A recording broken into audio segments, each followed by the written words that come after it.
Hello, everybody. Today we are going to discuss the post colonial state in Asia, Africa, and Latin America. The post colonial state is a very important state. Why? Because we have come out from the clutches of the power of a colonial power, and we are coming to our own as a country which has sovereignty.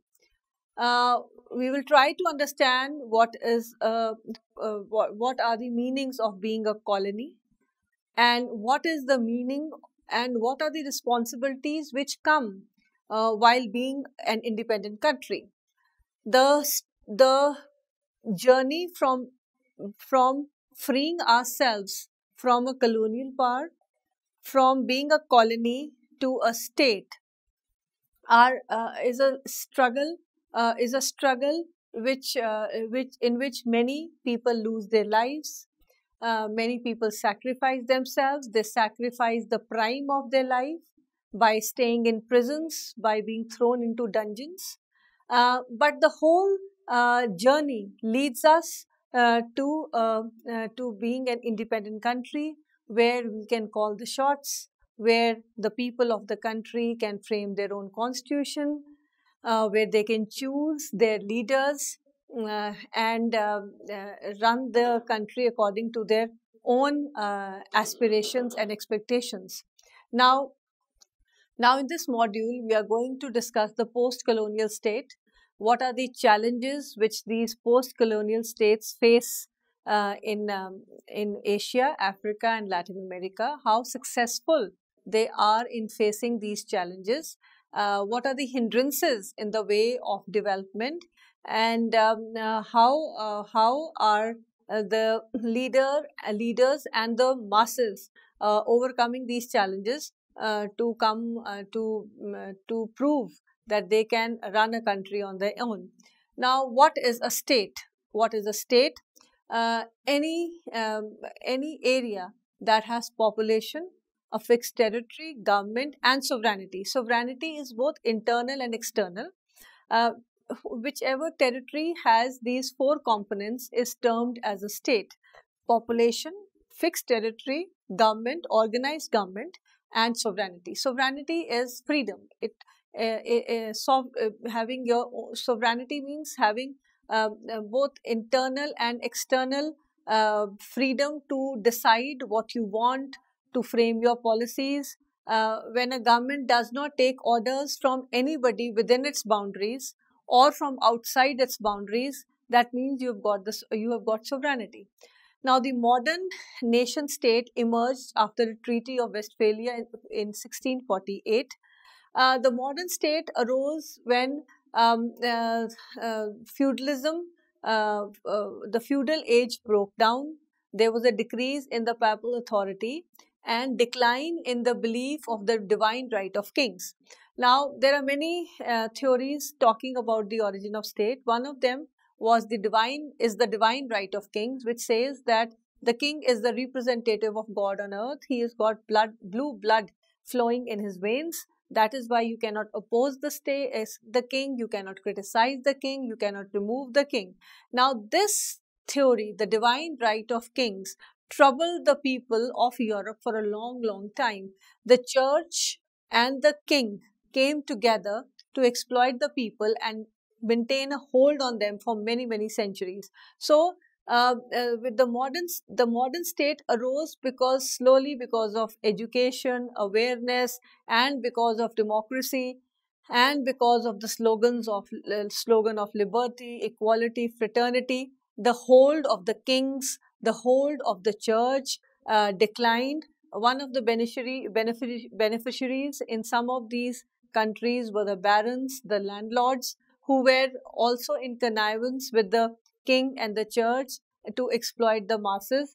All this, the feudal age, the feudalism, the papal authority, that is the control of the church, and the control of the kings weakened, which led to the emergence of the modern state. We can also state that because of the awareness among the people and because of the rise of the state, there was a decrease in the feudalism, decrease in the authority of the church, and decline in the belief of the divine right of kings. So all these factors work together for the emergence of the modern state, uh, and the state evolved from a warfare state to a welfare state, a state bordering or surviving on wars that was brushed aside by the people, and the idea of a welfare state in which the state works for the benefit of the people came to the forefront. And you had, until today, the welfare state is has caught the welfare state has caught the fancy of the people and continues to find a special place in the hearts of the masses. The protest was for dignity, for respect, for self respect. And this could be heralded only by democracy, by ushering in democracy into the countries. Now, in the first wave in Latin America, in the Portuguese and Spanish territories, this wave was ushered in which the indigenous population was not eliminated, neither were they absorbed. There was inequality practiced. There was a constitution, but it was never implemented. The indigenous population were not included in the race for development, but they started protesting for equality and for justice. The time from 1750 to 1914 in Latin America is known as an age of revolutions, in which many people came together of different countries. They came together in their respective countries to fight for the independence. So, a momentous age for the people of Latin America, where they asked for independence from the colonial power and decided to evolve as a country, as an independent country. The second wave afflicted Europe and the Middle East, which came after and this age came after the First World War. Uh, the Austro-Hungarian empire collapsed, so did the Russian Empire, and so did the Ottoman Empire. They all crumbled, they all collapsed, and there was a failure of emergence of strong countries, which led to the rise of fascism and communism in fascism in Germany and communism in Russia, which led to new permutations and combinations, which ultimately culminated in the Second World War. So the second wave, in which the people demanded freedom from the church, from the kings, led to new upheavals in Europe. The third wave is the wave which touched us in Asia. In countries in Asia, we have India, Philippines, who asked for their freedom. We had countries in Africa which were asking for freedom, which demanded freedom. The Caribbeans, countries in Caribbean which asked for independence, like Barbados and Trinidad, and Middle East countries like Israel and Jordan, which asked for freedom from the colonial power. The fourth wave is a recent phenomena of the last century, the last decades of the last century, in which there was a collapse of the giant USSR into 15 republics: Estonia, Latvia, Lithuania, Azerbaijan, Turkmenistan, Uzbekistan, Azerbaijan, all these countries. USSR, a giant communist leader, broke down into 15 republics.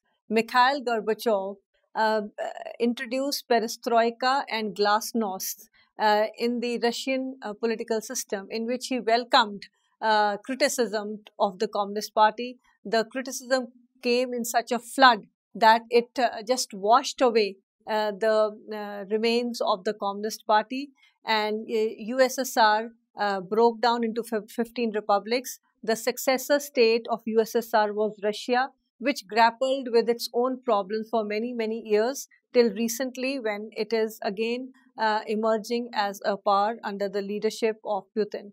Now, besides that, the basic One of the other main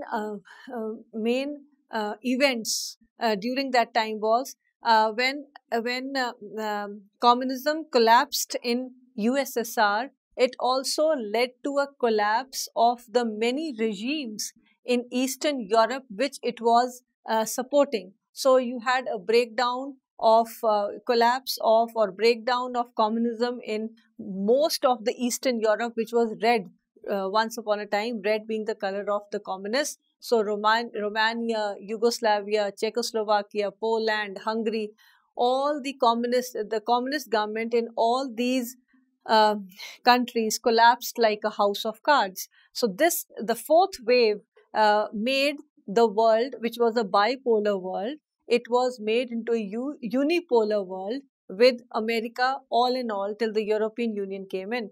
The fourth wave talked about each and every country asking for freedom, asking for their for asking for rights to change or to decide their own destiny.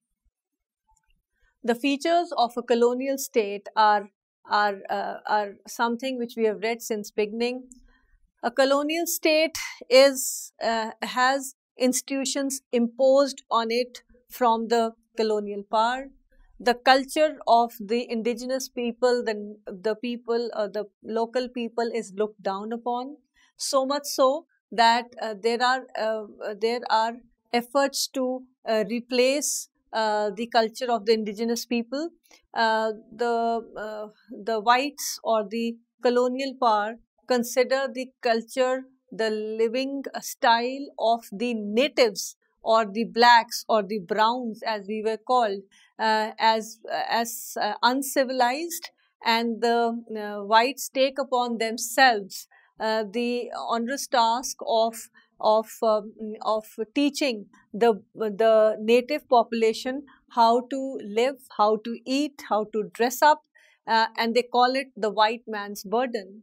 For example, the Hindu civilization boasts of a very rich past.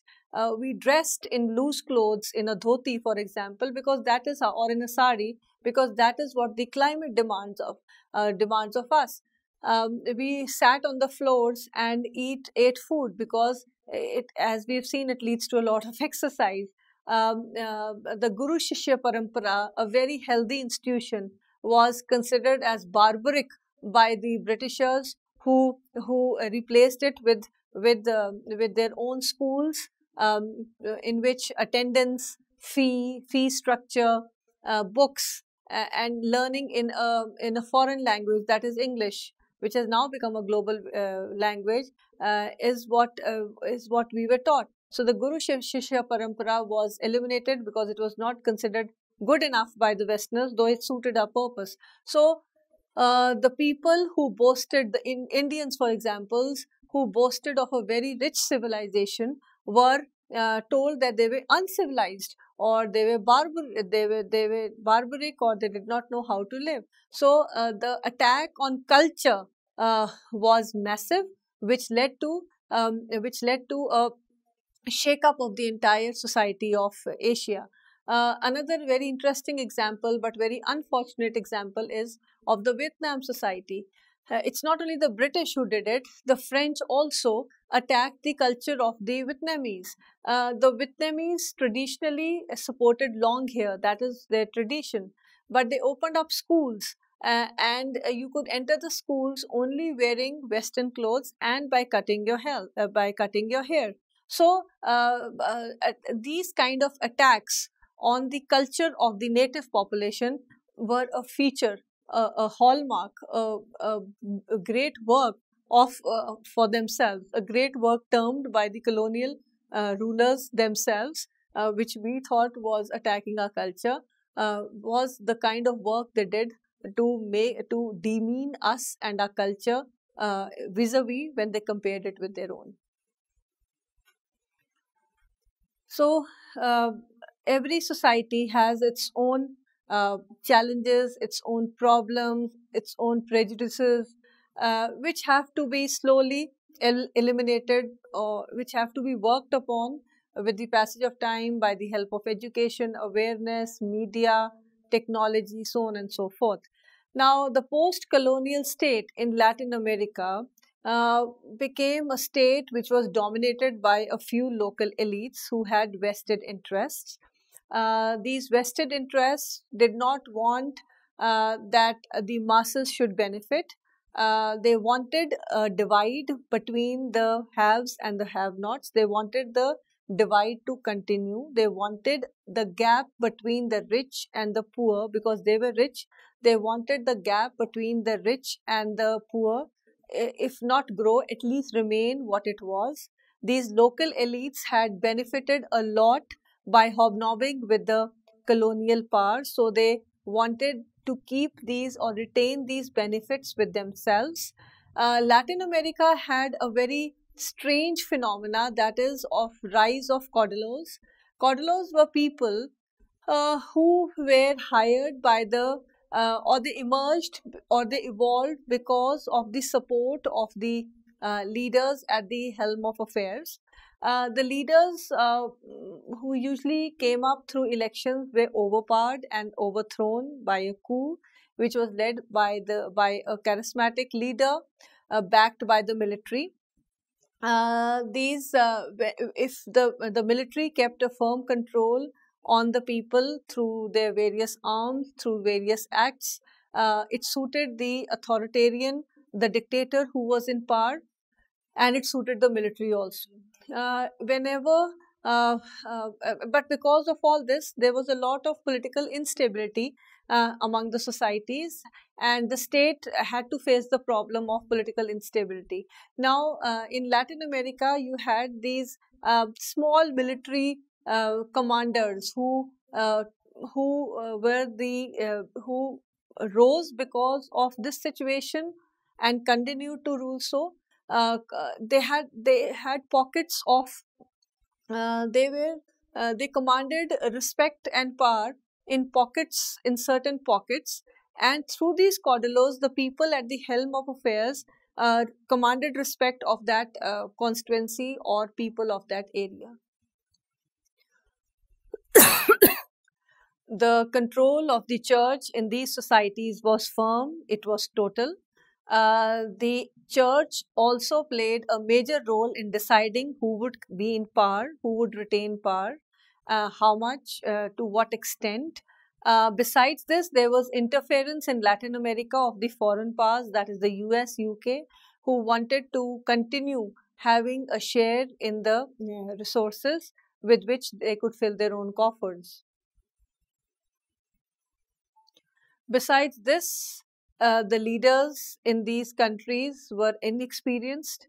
They were not. They did not know the task of state building. Lack of experience marred the efficiency of the system. There was in Latin America there was political disunity among the people themselves. The society was divided between the conservatives and the liberals. The conservatives wanted the old order to stay, while the liberals wanted to usher in a free market and the concept of liberty, equality, justice, and democracy, which is the hallmark of a good state these days. Plus, the military refused to go back to its barracks. It is often said that it is very easy to call the military on the roads, but it is very difficult to send the army back into the barracks, because once the soldiers have tasted power, they do not want to go back. The case, and this is true for, you can see it in Pakistan, you can see it in Sri Lanka, in the past, in Sri Lanka, in Bangladesh, that in Latin America, the army wanted to continue to play a very, very important active role in the civil administration. The post colonial state in Africa also had its own set of problems. The sale of heritage continued unabated in Africa. The military was very active in a few countries because a few dictators came to power. The election process was hijacked. The civil administration was brushed aside. Apartheid continued to strike at the people's dignity and self-respect. It continued to suppress, apartheid continued to suppress a majority of the people who were treated brutally in their own home, in their own country. They were denied freedom of speech, expression, freedom to form association, freedom to move freely, freedom to criticize the government. So in Africa, also, except a group of people who benefited by staying in power, to whom the reins of power had been handed by the colonial power, except those, the masses, the majority of the people continued to wallow in poverty, illiteracy, living in slums, living in ghettos. The leaders who were new were not experienced, and those who were experienced became petty, selfish, and did not want a new thought, a new line of thought to be implemented, a no new thought to be practiced and to be implemented. They were very happy in their own cocoon where they could reap the maximum dividends, the maximum profits. Now, Africa is a multi-ethnic society. And in that society, in which people were living according to their own traditions and according to their own culture, boundaries were created not by themselves, but by colonial powers who did not understand the meaning of land, what land had, what was the meaning of the word land for the tribe, how precious it was for them, how they derived livelihood from it, how the land and the people went back centuries, having a common history, suffering together because of a famine, flood, a plague. The people and the land's identity merged into one. The people drew their livelihood from the land, hunting, fruit gathering, farming. All of the African people, the people of various tribes, drew their livelihood from the land, and the land was a larger than life figure for them. It did not end. The land's history did not end with a individual's life. It continued for generations. So all this was fragmented by the new boundaries which the colonial power had made on its own whims and fancies. The economies of the African societies are very, very weak. They are not mature. They lack the basic infrastructure. They lack rational planning. So the economies are very weak. And all this is compounded with the fact that there is a lack of educated, alert citizens who do not know what damage is being done by the interference of foreign powers and by the few vested interests within their own tribe, within their own country. Now, the lack of informed citizens, the lack of aware citizens is only halting the process of development in the African societies. And the role being played by the African states is not very mature, is not very consistent, is not very uniform, and is not rational at all. The post-colonial Asian state has a Herculean task because the dynasty rule by a few families is a very big curse in most of the Asian states. There is a lot of corruption, red tapeism, nepotism. The corruption is rampant. No part of the society has been untouched by corruption. The regional conflicts in countries like India and Pakistan are an example which embarrass the people. Besides embarrassing the people, it is a deterrent to the development of a country. People fight over resources, people fight over language. The divide between people of different region is so stark that it is humiliating at times to be a citizen of a country in which people fight not for education, not for equality, not for liberty, but for petty issues which divide them, and those issues are region, religion, caste, class, gender, and so on. The political structures are very, very weak. We can see how the parliament functions in India, where no work is done. The ruling party sometimes wants to work, but the opposition, which does not believe in constructive criticism, rather it believes in destructive criticism. The whole economy, the whole political system is hijacked, is held to ransom by a few people, and that too in the most prestigious political institution, that is the legislature. The law-making body where there should be discussion, deliberation, and debate. We have people throwing mics at each other, the representatives of the people throwing mics at each other, abusing each other. No law is made. The time of the parliament is wasted, and what do we have? We witness infighting among the people, among the representatives of the people.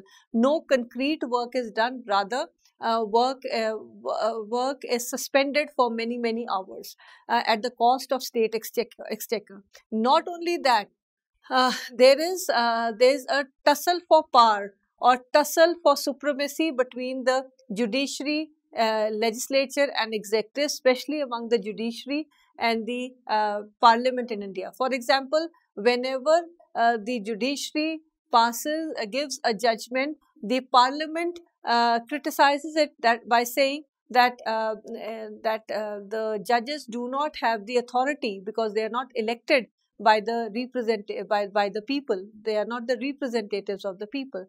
The Supreme Court, the apex body, on the other hand, says that when the parliament does not do what it has to do, it is not making laws, somebody has to step in, and that is the judiciary. So the judiciary has kept itself above board and is delivering whatever in whatever capacity it is to the people, and the people are happy with the pronouncement, with the judgment of the apex body. So there is the political structures in countries like India, Pakistan, Bangladesh, and in countries like Africa is very weak. The formal institutions have to be strengthened, they have to be respected so that they are more efficient and they can churn out work more efficiently and more responsibly. The other problem is nepotism, and in countries like Pakistan, Bangladesh, and in African countries, we have the military, which is too much interested in the affairs in the civil administration. Money and muscle power is used liberally. It has to be stopped. They are the curses of the political system of any country, because they halt the election process, or they are and they attack the transparency of the election process. In Asian and African societies, there are too many vociferous elements which want to wreck the political system at any cost, which is not very healthy, which also leads to economic development slowing down and becoming a very, very slow process, while the patience of the people runs thin and the people get frustrated with the political system. To summarize, we can say that the elites, the local elites or the elites now have to play a very, very constructive role. They have to learn to share. They have to learn to pull up the masses to a higher level. The idea of a welfare state has to be taken very, very seriously. It has to be taken out from the paper and put practically on the ground. The government has to be very, very responsible. It has to stop thinking about vote banks and think about the country as a whole. The media should forget about its TRPs, about its ratings, and should play a very important role, a very unbiased role, taking information to the people and from the people, feedback back to the government so that we can come across with new policies. The opposition in all these countries should not just aspire for power, rather, they should play a very constructive role when it comes to criticizing or cooperating with the government. To conclude, we can say that the post colonial state faces many challenges. It faces the challenge of violence, of political violence, which leads to dictators coming to power and more military coups, which go against the very spirit of democracy. The post colonial state is facing the problem of poverty, which needs to be quickly eliminated, otherwise, the people will lose their cool. It faces the problem of corruption, which has sunk into each and every level of our society and which is troubling the common people. The post colonial state is facing the problem of not being able to take criticism very well and very positively. So there's a lot of a lot of oppression of the dissidents. The dissidents are put into jails, they are tortured, their freedom of speech and expression is taken away. They have to leave the country and settle in some other country so that they can give vent to their grievances and vent of grievances of the people. All this has to be taken by the horns by the post-colonial state to evolve itself into a mature and a responsible state. Thank you.